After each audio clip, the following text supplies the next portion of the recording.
Saya tambahkan ya, ini poin-poin yang terkait dengan anak ini, yaitu poin pertama, sesuai putusan inkrah Mahkamah Agung, hak asuh anak-anak di bawah hak adona ibunya. Dalam hal ini adalah Inara, karena anak ini masih belum mumayyiz, yaitu belum berusia 12 tahun, yang nantinya dia berhak akan memilih ikut siapa ibu atau ayahnya, gitu.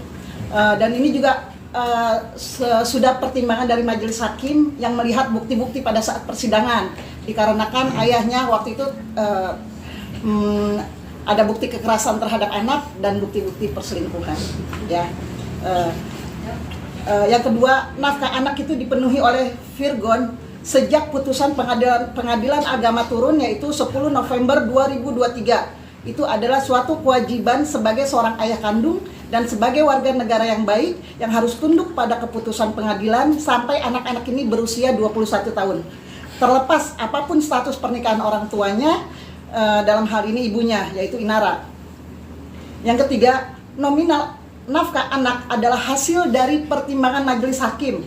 Itu sesuai dengan kemampuan ayah kandungnya, dalam hal ini Virgon, dan disamakan dengan biaya bulanan dan biaya sekolah anak-anak, termasuk biaya ART dan biaya sopir di situ, ya. Dan ini sudah berjalan sejak hari pertama anak-anak masuk sekolah.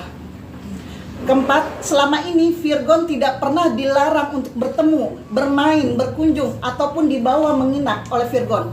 Tapi dalam hal ini dibatasi tidak boleh lebih dari 2 hari. Dikarenakan apa? Dikarenakan adanya pertimbangan kesehatan dan keselamatan anak-anak, yakni tidak diperbolehkannya membawa anak ini menginap dari 2 hari, mengingat saudara Virgon adalah dulunya pemakai narkoba. Ya, bukti jejak digital itu sudah ada ya, banyak.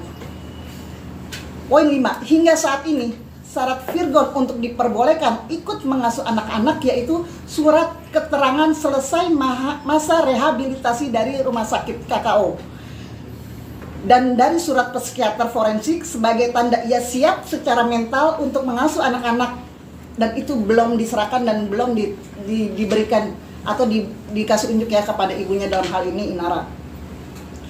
Tanggal 22 November 2025, Virgon membawa anak-anak tanpa seizin orang tua pengasuhnya, dalam hal ini ibu kandungnya yaitu Inara, dan hingga saat ini Inara dipersulit akses untuk menemui atau bahkan sekedar video call untuk anak-anaknya, dan tidak diberikan akses untuk menjemput anak-anaknya di sekolah.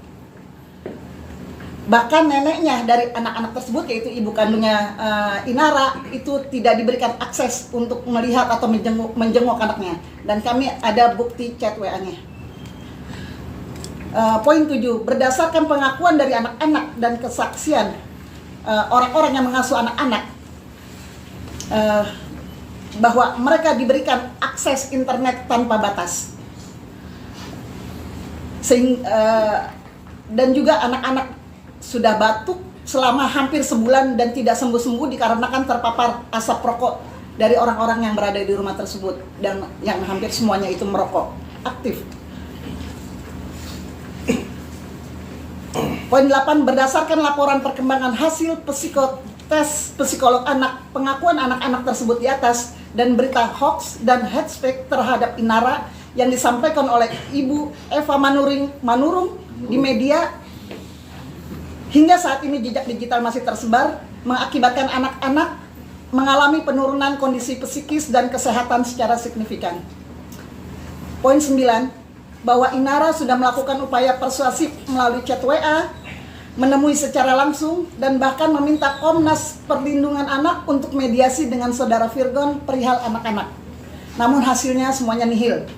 Maka demi hukum dan demi kebaikan anak-anak tersebut, kami selaku kuasa hukum akan melanjutkan dan bertindak tegas, melanjutkan langkah-langkah hukum berikutnya untuk bisa merealisasikan putusan dari Mahkamah Agung, yaitu bahwa hak asuh anak-anak masih secara de facto masih berada di dalam asuhan Ibu Inara.